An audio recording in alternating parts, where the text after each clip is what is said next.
നിങ്ങളറിഞ്ഞ സുരേഷ് അണ്ണൻ പിടിച്ച ആ പുലിപാല്, നായർ പിടിച്ച പുലിപാലെന്ന് കേട്ടിട്ടില്ലേ? അത് തന്നെ അങ്ങേര് വലിയൊരു പുലിപാല് പിടിച്ചു. ആക്ച്വലി ഈ വോട്ടർ പട്ടികയെ പറ്റിയിട്ടുള്ള ഒരു ഡീറ്റെയിൽഡ് സന്ദേശം ഇങ്ങനെ നടക്കുന്നുണ്ട്, എല്ലായിടത്തും ഇത് ഭയങ്കരമായിട്ട് നടക്കുന്നുണ്ട്.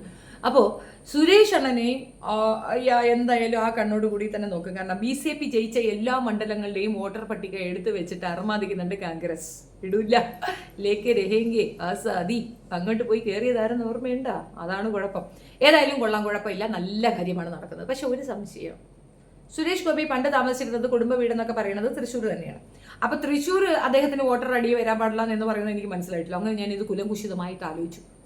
അതെന്താ അദ്ദേഹത്തിനും അദ്ദേഹത്തിന്റെ മക്കൾക്കും അവിടെ പോയി വോട്ട് ചെയ്യാൻ പറ്റത്തില്ലേ? അതങ്ങനെ? ഇപ്പൊ ഞാൻ താമസിക്കുന്നത് കോട്ടയത്ത്, പക്ഷേ എൻ്റെ വോട്ടർ ഐ ഡി ഉള്ളത് തിരുവനന്തപുരത്താണ്. അപ്പൊ ഞാൻ തിരുവനന്തപുരത്ത് പോയി വോട്ടിടുന്നതിൽ എന്താ കുഴപ്പം? കഥയിൽ ചോദ്യമുണ്ടോ? ഇല്ല. സംശയം തീർക്കാൻ വേണ്ടി ഞാൻ ഒന്നും കൂടെ ആലോചിച്ചു. അപ്പോഴുണ്ട് ആരും എൻ്റെ അടുത്ത് പറഞ്ഞു, നിങ്ങളിപ്പോൾ താമസിക്കുന്ന കോട്ടയത്ത് എങ്ങനെയാണ്, വാടകയ്ക്കല്ലേ? ആണല്ലോ. നിങ്ങൾ സ്ഥിരമാണോ അവിടെ?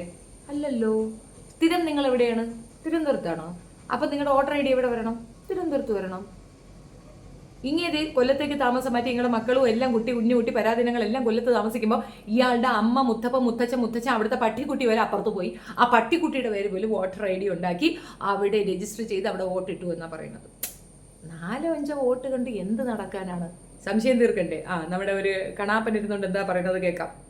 1022 ശ്രീ സുരേഷ് ഗോപി. 1016 എന്ന് പറയുന്നത് റാണി സുഭാഷ്, ഭർത്താവിന്റെ പേര് സുഭാഷ് ഗോപി. 1017 സുഭാഷ് ഗോപി, അച്ഛന്റെ പേര് ഗോപിനാഥപിള്ള.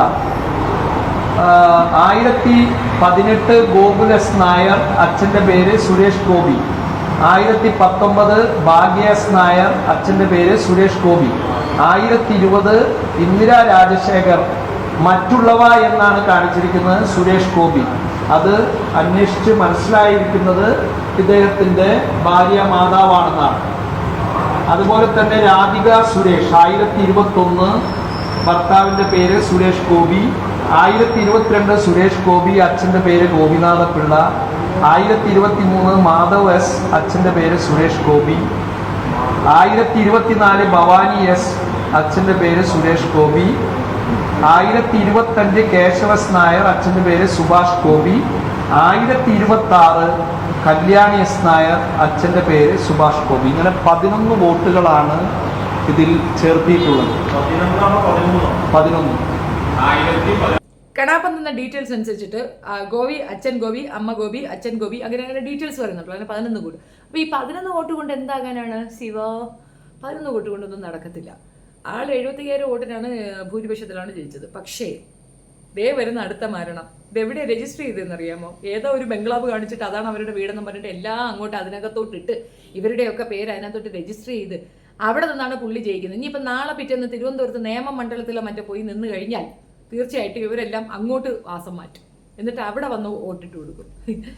അണ്ണ ഗോപി അണ്ണ സ്വല്പം ചങ്ക ഉളുപ്പ് ഇച്ചിരി നാണം ഉള്ളൂള. പക്ഷേ ഞാൻ തൃശ്ശൂർക്കാരോട് മാപ്പ് പറയാൻ വേണ്ടിയിട്ടാണ് വന്നത്. ഐ ആം റിയലി സോറി അളിയ, നിങ്ങൾ ഇങ്ങനെയാണെന്ന് ഞാൻ അറിഞ്ഞില്ല. ഞാൻ നിങ്ങളെ വല്ലാണ്ട് തെറ്റിദ്ധരിച്ചു പോയി. എന്നാലും ഇങ്ങനെ ലാഹവില വലക്കൂവത്ത് വലില്ല വില്ല ഹസ്തപുറില്ലാഹില്ലി.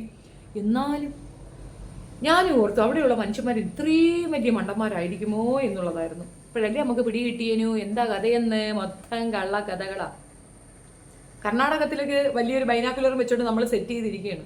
ഇവിടെ ആദ്യം അവരവരെ വീട് നോക്കി ഇതാ തൃശ്ശൂർ നടന്നത് ഇതാണ്. ഇനിയിപ്പോൾ അടുത്ത വർഷം പിന്നെ ഇനി ഇലക്ഷനൊക്കെ വരുമ്പോഴത്തേക്ക് ഇനി കേരളം ഒന്നടങ്ങ് ഇങ്ങനെയായിരിക്കും. ചത്തവനും അപ്പനും അപ്പൂപ്പനും ഒക്കെ വന്ന് വോട്ടിടും. എനിക്കും വോട്ടുണ്ട്, എൻ്റെ മക്കൾക്ക് വോട്ടുണ്ട്. ഇനി ഇതൊന്നും പോരാതെ നാട്ടിലുള്ള നമ്മൾ ഇനിയിപ്പോൾ വേറെ 2 പറ്റും 3 പറ്റും നമ്മുടെ ഇല്ലാത്ത മക്കൾക്ക് വോട്ടുണ്ടാകുമോ ഇല്ലെന്നൊന്നും എനിക്കറിഞ്ഞൂടാ. എന്തോ എന്തൊക്കെയാണ് ഈ നടക്കണേന്നുള്ളതാണ്. ഇതിൻ്റെ ഇടയ്ക്ക് വേറൊരു കാര്യമുണ്ട്. നമ്മുടെ VT ബൽറാം ഒരു പോസ്റ്റ് ഇട്ടിട്ടുണ്ട്. അത് ഭയങ്കര കോമഡിയാണ്, ക്ലാസ് കോമഡി. എന്നിട്ട് നമുക്ക് വീണ്ടും ഇദ്ദേഹത്തിലോട്ട് വരാം. VT ബൽറാം ഇട്ടിരിക്കുന്ന ഇതെന്തെന്ന് പറഞ്ഞു കഴിഞ്ഞാൽ, നരേന്ദ്രമോദിയുടെ വാരണാസി ഫേൽപൂർ വാർഡിൽ B24/19 എന്ന വീട്ടിൽ താമസിക്കുന്ന രാം കമൽദാസ് എന്ന ഒരാൾക്ക് 50 മക്കളുണ്ടെന്നാണ് ഇലക്ഷൻ കമ്മീഷൻ വോട്ടർ പട്ടിക. എല്ലാ പേർക്കും വോട്ട് ഉറപ്പുവരുത്തിയിട്ടുണ്ടെന്ന് കമ്മീഷൻ. അപ്പം മഹാഭാരതത്തിലെ ധൃതരാഷ്ട്രർക്ക് 101 കുട്ടികളുണ്ടെങ്കിൽ പിന്നെ അങ്ങേർക്ക് 50 മക്കൾ ഉണ്ടായിക്കൂടെ എന്നുള്ളതാണ്. അല്ലളിയാ, അതങ്ങനെ സെറ്റാകും. ഇപ്പം ഒരാൾക്ക് മെൻസസ് വരുന്നത് ഒരു 12 വയസ്സൊന്ന് കൂട്ടുക. 12 വയസ്സ് എന്തായാലും കെട്ടിച്ചു കൊടുക്കില്ല. ഇനിയിപ്പോൾ കെട്ടിക്കൊടുത്താലും 13 വയസ്സ് തൊട്ട് പിറന്നെന്ന് വയ്ക്കാം. 13, 23, അപ്പം 10 കുട്ടികളായി. 33 20 കുട്ടികളായി, 43 30 കുട്ടികളായി, 53 40 കുട്ടികളായി, 63 60 വയസ്സ് വരെ ഒന്നും മെനിപ്പോസൊക്കെ ആവത്തില്ലയോ? അപ്പോൾ പിന്നെ എന്തോ കണക്ക് അങ്ങനെ താലിയാവുന്നില്ലല്ലോ. അപ്പോൾ ഇരട്ട പറ്റതായിരിക്കുമോ? ഇരട്ടകളായിരിക്കും അല്ലയോ? അങ്ങനെയാണെങ്കിലും കണക്ക് അങ്ങോട്ട് ശരിയാവണല്ലോ. മൊത്തത്തിൽ ഒരു ഏറ്റത്താറ്റം വീഴ്ച കുറവുകളുണ്ട്. ലിസ്റ്റ് പുള്ളി കൊടുത്തിട്ടുണ്ട്, അത് കൃത്യമായി തെളിവ് വെച്ചിട്ടാണ് പുള്ളിയെ അവതരിപ്പിച്ചിരിക്കുന്നത്. അതായത് 50 മക്കളെ കൊടുത്തിരിക്കുകയാണ് ഗവൺമെന്റ്, ഐ മീൻ മോദിയാണ്. എന്നിട്ട് 50 പേരുടെ അടുത്തപ്പം ഞങ്ങൾക്ക് ഒപ്പിടാൻ. ഇനി ഒരു കോമ്പറ്റീറ്റർ വരാതിരിക്കാനാണ്. അല്ലെങ്കിൽ ഇസ്ലാം കമ്മ്യൂണിറ്റിയെയും ഹൈന്ദവ കമ്മ്യൂണിറ്റിയെയും മതം പറഞ്ഞും ജാതി പറഞ്ഞും ആളുകളുടെ കോൺസെൻട്രേഷൻ മാറ്റി പിടിച്ചുകൊണ്ട് ഇവർ കാണിക്കുന്ന തട്ടുപൊളിപ്പ് നാടകമാണ് കൂട്ടരെ നിങ്ങൾ ഈ കണ്ടത്. സോഷ്യൽ മീഡിയയിൽ എല്ലാവർക്കും മനസ്സിലായ കാര്യമാണ്. പെട്രോളിന്റെ വില റോക്കറ്റ് വേഗത്തിൽ കുതിച്ചു ഉയരുന്നു. അതിനോടൊപ്പം സാധനങ്ങളുടെ വിലയും കൂടും. സ്വാഭാവികം. പെട്രോളിന്റെ വില കൂടുമ്പോൾ സ്വാഭാവികമായി മറ്റുള്ളതിന്റെയും വില കൂടും. അത് കാരണം എന്തെന്ന് പറഞ്ഞാൽ ഗതാഗത സംവിധാനത്തിൽ കൂടെ നമ്മൾക്ക് കൺസ്യൂം ചെയ്യാനുള്ള സാധനങ്ങൾ കൊണ്ടുവരുന്നതൊക്കെ ഈ പറയുന്ന വാഹനങ്ങളിലാണ്. അപ്പം അതിന്റെ ചാർജ് കൂട്ടിക്കഴിഞ്ഞാൽ, പെട്രോൾ എക്സ്പെൻസ് കൂട്ടിക്കഴിഞ്ഞാൽ അക്കോർഡിംഗ്ലി ബാക്കിയുള്ള സാധനങ്ങളിൽ ആ ചാർജ് കൂട്ടേണ്ടി വരും. ഇപ്പോൾ നമ്മൾ തെങ്ങ് ഉണ്ടെന്ന് വെക്കാം, സപ്പോസ് മനസ്സിലാവാൻ പറയുന്നതാണ്. തെങ്ങുണ്ട്, അപ്പൊ തേങ്ങയുടെ വില കൂടി. അതുകൊണ്ട് ഇപ്പൊ തെങ്ങ് വേറെ പുതിയതായിട്ട് വന്നു എന്നല്ല, തെങ്ങ് ഈസ് എക്സിസ്റ്റന്റ്. പക്ഷെ തേങ്ങയുടെ വില കൂടുന്നത് എന്തുകൊണ്ടെന്ന് അറിയാമോ? ഇതിന്റെ കയറ്റി ഇറക്കൽ, കൊണ്ടുപോക്ക്, പോക്ക് വരത്ത് ഇതൊക്കെ നടത്തുന്ന ഒരു വണ്ടികളിലായിരിക്കും. ഈ വാഹനങ്ങളിൽ ഉപയോഗിക്കുന്ന ഇന്ധനത്തിന്റെ വില കൂടിയ ഗ്രാജുവലി തേങ്ങയുടെ വില കൂടും. അല്ലാതെ നമുക്കിവിടെ ദൗർലഭ്യം ഉണ്ടായതുകൊണ്ടോ തേങ്ങ ഇല്ലാത്തത് കൊണ്ടോ ഒന്നുമല്ല. പെട്രോളിന്റെ വില എങ്ങനെയാണോ അതിനെ റിലേറ്റ് ചെയ്തിട്ട് എല്ലാ സാധനങ്ങൾക്കും വില കൂടും. പെട്രോളിന്റെ വില കൂടരുത് എന്നുള്ളത് പറയുന്നത് അതുകൊണ്ടാണ്. മനസ്സിലായോ? അപ്പം മനസ്സിലായില്ലെങ്കിൽ നമുക്ക് ഒന്നും കൂടെ പറയാം. അതുപോട്ടെ, ബൽറാം പറഞ്ഞത് ഇവിടെ നിൽക്കട്ടെ. എന്നാലും എൻ്റെ അടിമ ഗോപി, നമ്മളിതിപ്പം നാട്ടുകാരെ പറയാൻ ഒക്കത്തില്ല. കാരണം സ്വന്തം കുടുംബത്തിൽ തന്നെ പുള്ളിക്കാരൻ ചെയ്തിരിക്കുന്ന വേലയാണ്. അദ്ദേഹത്തിന്റെ മൊത്തം കുടുംബത്തിനെ അങ്ങോട്ട് ഷിഫ്റ്റ് ചെയ്തു, എല്ലാവർക്കും വോട്ട് ഉണ്ടാക്കുന്നു. ആ വോട്ട് കൊണ്ട് പുള്ളി ജയിച്ചിരിക്കുന്നു. പിന്നെ 11 വോട്ട് കൊണ്ടല്ലേ പുള്ളി ജയിച്ചെന്ന് പറയും. അയ്യോ, പുള്ളിയുടെ വണ്ടികളും അങ്ങനെയാണ്. ഇവിടെയെങ്ങും അല്ല, പോണ്ടിച്ചേരിയില്ല രജിസ്ട്രേഷൻ. അങ്ങനെ അവിടെ താമസമൊന്നുമല്ല. ഇവിടെ ബംഗ്ലാവൊക്കെ ഉണ്ട്. പക്ഷേ ഇദ്ദേഹം സ്ഥിരം താമസം കൊല്ലമാണ്, കൊല്ലക്കാരനാണെന്നൊക്കെയാണ് ഞാൻ അറിഞ്ഞിട്ടുള്ളത്. അദ്ദേഹത്തിന് എങ്ങനെ അവിടെ വോട്ടർ ഐ ഡി കിട്ടുന്നു? ഇനിയിപ്പോൾ കൊല്ലത്ത് നിന്നാണ് ഇദ്ദേഹം ഇലക്ഷൻ നയിക്കുന്നെങ്കിൽ ഇവരുടെ എല്ലാം വോട്ടർ ഐ ഡി അങ്ങോട്ട് പോകുമെന്നല്ലേ? കർശനമായി അന്വേഷണ വിധേയമാക്കപ്പെടേണ്ട ഒരു കാര്യമാണ് മുന്നോട്ട് വയ്ക്കുന്നത്. പാതി RSSകാരായി ജീവിക്കുന്ന നമ്മുടെ കമ്മ്യൂണിസ്റ്റുകാർ എന്തെങ്കിലും ചെയ്യുമോ ഇല്ലെന്ന് എനിക്കറിയത്തില്ല. അനങ്ങണില്ല. മറ്റേതെന്തെങ്കിലും കിട്ടിയ VS ഒക്കെ ഉണ്ടായിരുന്നെങ്കിൽ തകർത്തേനായിരുന്നു. മനസ്സിലായി? അദ്ദേഹമൊക്കെ നല്ല ഒരു പ്രതിപക്ഷ നേതാവാണ്. കൃത്യമായിട്ട് ആറഞ്ചം പുറഞ്ഞം കൊടുക്കുമായിരുന്നു. അത് ഇവിടെ ആയിരുന്നാലും സെൻട്രലിലായിരുന്നാലും ആറഞ്ഞിട്ട് കൊടുക്കുമായിരുന്നു. ഒരു മനുഷ്യർക്ക് ഒരു കളത്തരം കാണിക്കാൻ പറ്റാത്ത അത്രയും രീതിയിൽ ശക്തമായി പ്രതികരിക്കുന്ന നല്ല നേതാക്കന്മാരൊക്കെ തട്ടിപ്പോയിടെ. ഇപ്പൊ ഇരിക്കുന്നതൊക്കെ ഡമ്മി പീസുകളാണ്. എന്തായിരുന്നാലും കൊള്ളാം. അടിമ കോപി ചെയ്ത തെറ്റ് പൂർണ്ണമായും മനസ്സിലാക്കിയ സ്ഥിതിക്ക് പുള്ളിയെ ഒന്ന് കണ്ടെത്തിയിട്ട് നമുക്കൊരു ഹർഷദാനം കൊടുക്കണം. എന്താണ് അളിയ എവിടെ പുള്ളിയെ കാണാനില്ല. അരിസ്പ്രയാണ്, പൊടി പോലും ഇല്ല കണ്ടുപിടിക്കാൻ. എല്ലാവരും അന്വേഷണ കുതൂഹലതയോടെ അന്വേഷിക്കണം. ഇവിടെ ഇല്ല, പാർലമെന്റിലും എവിടെയില്ല. പുള്ളിയെ കാണാനില്ല. പുള്ളി ഏതാണ്ട് സിനിമയിൽ അഭിനയിക്കുക. ഇതാണ് കുഴപ്പം.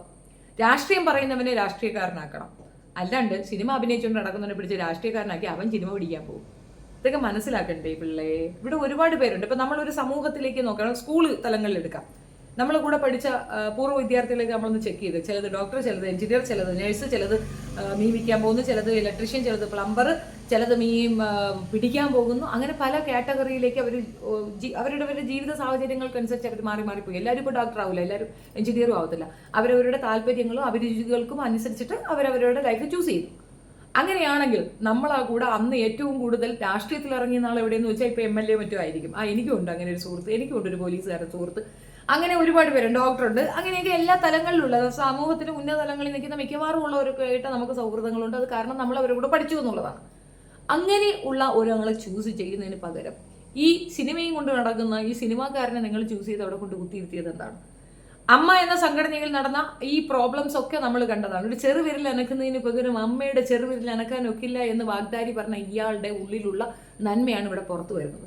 പിന്നെ കള്ളത്തരങ്ങേരുടെ കൈ മുതലാണ്. മെത്രോപോലത്തെയും മെത്രോനെയൊക്കെ കൊണ്ട് 300 രൂപ റബ്ബറിന് വില കൂട്ടി തരാം, ഞങ്ങൾക്ക് വോട്ട് കുത്തു എന്നൊക്കെ പറഞ്ഞ് അവന്മാരെ സൂചിപ്പിക്കാൻ വേണ്ടിയിട്ട് അവന്മാർക്ക് പോയി കേക്കും കണ്ടിച്ച് വൈനും കൊടുത്ത് അവന്മാരുടെ കൂടെ പോയിരുന്ന അത്താര വീഴുന്ന ഉണ്ണുക മാത്രമല്ല, കന്യ ചേച്ചിയുടെ തലയിലേക്ക് കിരീടം കൊണ്ടുവച്ചു കൊടുത്തു. ചേച്ചിക്ക് അറിയത്തില്ലല്ലോ, പക്ഷെ ചേച്ചിക്ക് മനസ്സിലായി എന്നെ പറ്റിച്ചെന്ന്. കാരണം വെളിയിൽ മാത്രമേ സ്വർണ്ണമുള്ളൂ, അകത്തുള്ളതെല്ലാം പൊള്ള ചെമ്പ. പുള്ളിക്കാരത്തി തലയൊന്ന് കുടഞ്ഞു, ദാ കിടക്കുന്നു. താഴെ വീണ് പൊട്ടിയപ്പോഴത്തെ ചെമ്പ് വെളിയിൽ വന്നു.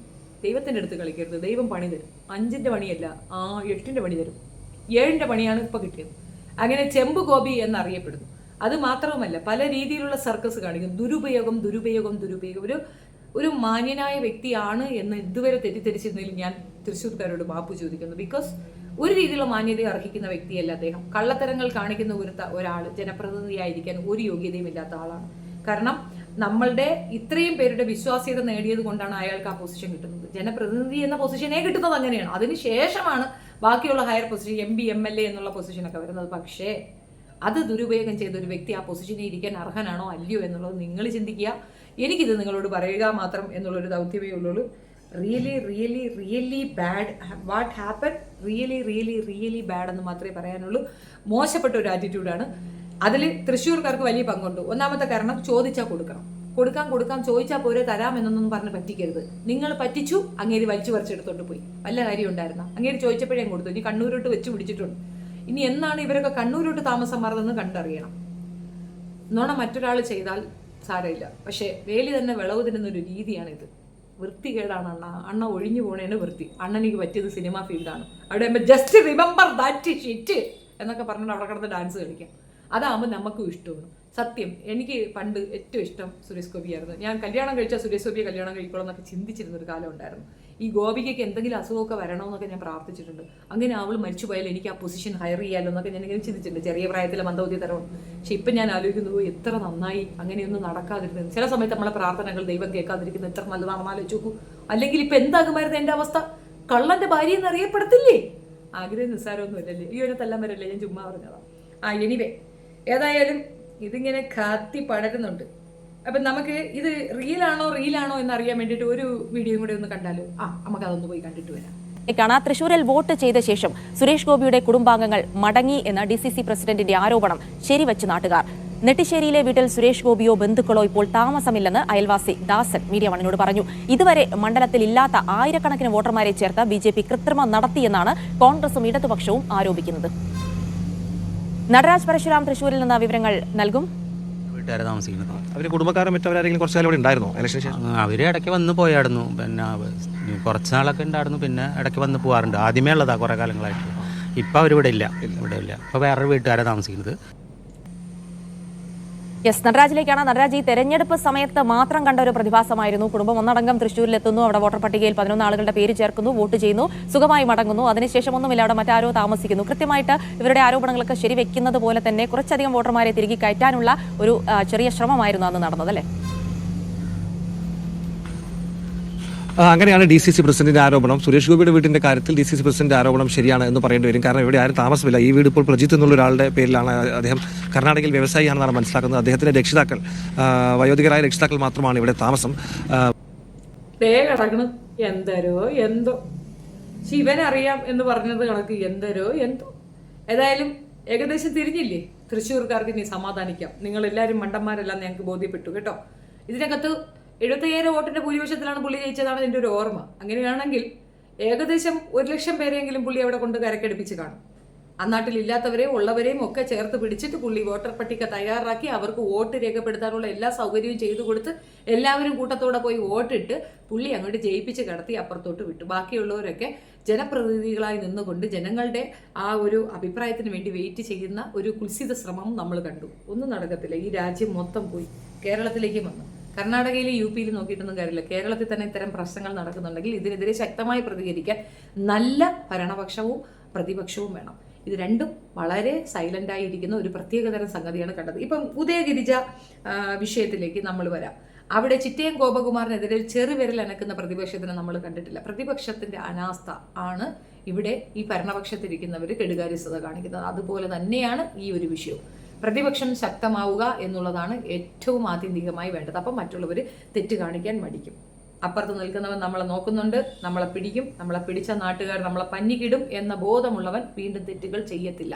ഇത് തെറ്റുകളിൽ നിന്ന് തെറ്റുകളിലേക്ക് ചാടിക്കൊണ്ട് പോകുന്നതിൻ്റെ റീസൺ ഒന്ന് മാത്രമേ ഉള്ളൂ: എന്ത് ചെയ്താലും പ്രശ്നമില്ല എന്നുള്ള ഒരു തോന്നൽ. ആ തോന്നലാണ് ഇവിടെ ഏറ്റവും വലിയ പ്രശ്നം. അത് മനസ്സിലാക്കുക, കോമൺ സെൻസോട് ഉപയോഗിക്കുക. ഒരു പൗരൻ എന്ന നിലയിൽ നിങ്ങളുടെ കർത്തവ്യം നിറവേറ്റുക എന്നുള്ളതാണ്. ഞാൻ എൻ്റെ കർത്തവ്യം ഇവിടെ നിറവേറ്റുന്നു. ഇങ്ങനെയുള്ള തൊട്ടികളെ നമ്മൾ ഒരു പ്രാവശ്യം ആരാധിച്ചിരുന്നു എന്നുള്ളത് വല്ലാത്തൊരു വിഷമം തരുന്നൊരവസ്ഥയാണ്. നാട് ഭരിക്കുക എന്ന് പറയുന്നത് നാട്ടിലുള്ളവരുടെ പെർമിഷനോടുകൂടി, സമ്മതത്തോടുകൂടി, സന്തോഷത്തോടുകൂടി ഭരിക്കണം. അല്ലാണ്ട് കള്ളത്തരം പറഞ്ഞിട്ടല്ല. കള്ളൻ ഗോപി, നിനക്ക് എത്ര പേരായടോ? അടിമ ഗോപി, കള്ളൻ ഗോപി. ഒന്നും പറയാനില്ല. നിങ്ങളുടെ അഭിപ്രായം കമൻറ്റ് രേഖപ്പെടുത്തുക. വീഡിയോ ഇഷ്ടപ്പെടുകയാണെങ്കിൽ ലൈക്ക് ചെയ്യുക, ഷെയർ ചെയ്യുക, ആൻഡ് സബ്സ്ക്രൈബ് മൈ ചാനൽ. പൊങ്കാലയിടരുത്, ഞാൻ പാവമാണ്, തൃശ്ശൂർക്കാരിയല്ല, തിരുവനന്തപുരത്തുകാരിയാണ്. എൻ്റെ വോട്ട് തിരുവനന്തപുരത്തുള്ളവർക്കാണ്. തിരുവനന്തപുരമാണ് എൻ്റെ മണ്ഡലം, ഓൺലി തിരുവനന്തപുരം. വേറെ എവിടെയും ഞാൻ വോട്ടിടത്തില്ല. ഞാനൊരു കള്ളത്തരവും കാണിക്കത്തില്ല. അപ്പോൾ എനിക്കിത് പറയാനുള്ള എല്ലാ അധികാരവും ഉണ്ട്. Thank you.